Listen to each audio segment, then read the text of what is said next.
Please, you've got more from your fascinating focus groups of Democrat and Republican voters in Georgia. And this morning, their takes on the January 6th attack on the Capitol. So what did they tell you? Well, what you just said was so interesting. Those who want to forget. Yeah. And Republican voters, a lot of them would really like to forget what happened on January 6th because it does bother them, because it's not okay that the Capitol was stormed and that this behavior. So they just want to forget it. They want to focus on, what happened, any incidents during the Black Lives Matter protest. And then you talk to Democratic voters who see a complete double standard. How if Black Lives Matter had behaved that way stormed the Capitol, what would have happened? So let's listen to those voters now, starting with Democratic voters in Georgia, on how they see January 6th. One of the biggest things I saw what was kind of hypocritical was how they attacked the police. When they were always talking about Blue Lives Matter, this, and while we were doing Black Lives Matter, they were doing Blue Lives Matter. But for them to attack police is like, you're hypocritical. You're hypocritical. And they were patriots, though. They were patriots. Attacking police on, are you talking about the January 6th protest? Yeah. Not only did they attack the police, they stormed the Capitol. They threatened members of Congress. They did all of those things. Black Lives Matter did not step foot on a step, and they had the army that they called in every resource. They remained nonviolent. There were no sort of assaults that took place, but you have these people who are not people of color show up and just act a plumb fool. So you think it would have been different if it had been a bunch of Muslim people showing up at the Capitol? Absolutely. Almost definitely. Absolutely. With guns? Absolutely. A lot of dead. It would have been a lot of dead. Terrorists. Kent State. Yes. The 2020 protests, I feel like the people that were the real protesters, I don't think any of those people should be punished for anything because they were getting the word out. They were being peaceful. And that's another thing. The news chooses what they want to display. There is so much that I wouldn't know. All channels. Exactly. But they don't. I feel like they always shine an eye on the things that are so negative when it comes to people of color. Always negative. Even with the insurrection, you would have thought we talked about George Floyd, Trayvon, what he did, because he was the victim. We talked about Breonna Taylor. She was the victim, but we demean them and make them something less than they are. And then you have these insurrectionists, that's what they are. You hear about them 2 seconds and boom, on to the next. We're going to talk about this man who was shot in the driveway, but he had a criminal past and this, that, and the other. It's just, it's ridiculous. How is it any different than what happened per se right here on the streets of Atlanta with those riots? How is it different? But y'all didn't like those riots. That's my point. It shouldn't be treated any differently. Right.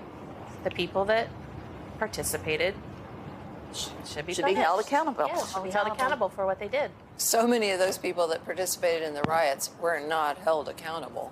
We're not even recognized. Absolutely. But the Republican Party released a statement saying that was legitimate political discourse.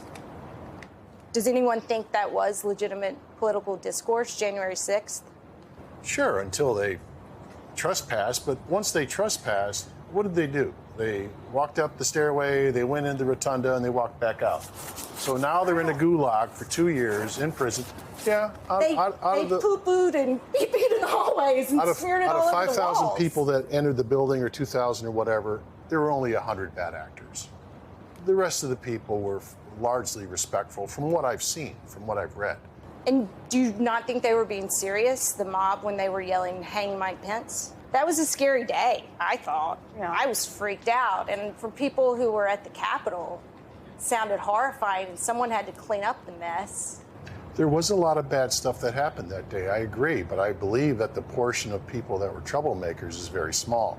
Number two, how many of those troublemakers were actually Antifa or intentional That's what I wanted to ask. troublemakers? There's just a whole series of questions that don't add up. And you got to go through this much boilerplate and crap to find the three little nuggets of truth or hard fact or information that really matters. And I'm just so frustrated with the entire thing, I want to forget about it. But and I looked at every photograph in the AJC. There were about 20 pictures in that newspaper that day. And all of the ones that were smashing and bashing and crashing, 25, 28 years old, skinny jeans with the beards. And I said to myself, that's not the normal Republican. I mean, look at us here. I mean, maybe he was paid to do that. None of it makes any sense. And when you read about, Ray Epps being at the one gate that fell first, when you read about the Molotov cocktails that were left at the DNC the night before with only a mechanical kitchen timer, not a telephone that can be remotely triggered, kitchen timer. So after 60 minutes, the timer can't be activated, so the bomb is inactive. Kamala Harris went to the DNC. The bombs were found by her advance crew at 11:50, 12:50, within 5 minutes of Ray Epps giving his orders to crash the first barrier. And then the riot started because the police had to withdraw from that area and investigate the Molotov cocktails. There is so much going on when you bore down into the facts. Well, and let's take a step. So if this was happening and it was Antifa, then why didn't President Trump whip into action and stop it? He didn't tweet. He didn't call off the dogs. Why was that?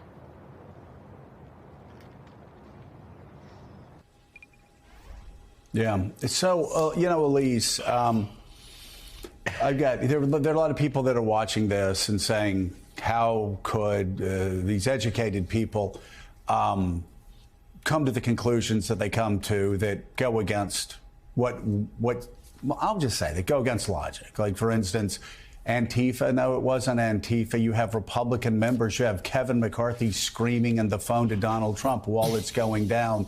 This isn't Antifa. These are your people, Mr. President. You have other Republicans that were scared to death that day for their lives. This wasn't just people kind of sauntering through there. There's so many things. Cops being beaten up with an inch of their lives. You had so many Trump supporters, so many people. Again, just an effort to minimize this. And I think, Elise, what this shows us is not that there are two realities, because there's not. We haven't moved into a post-truth world. I know that's what Donald Trump has tried to move us to, but we haven't moved into a post-Trump, post-truth world. Mm-hmm. What we've moved into is a world where a lot of people that you talk to, a lot of my good lifelong friends, a lot of really educated people, they don't look at images like this. They don't want to see images like this.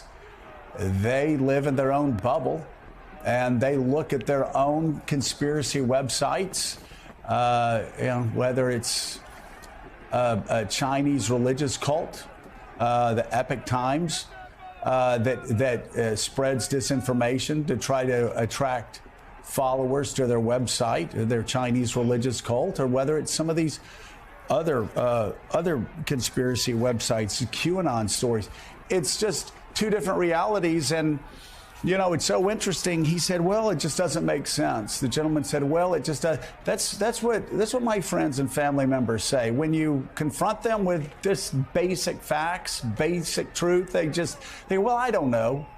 It just doesn't make sense. It doesn't make sense because they don't want it to make sense.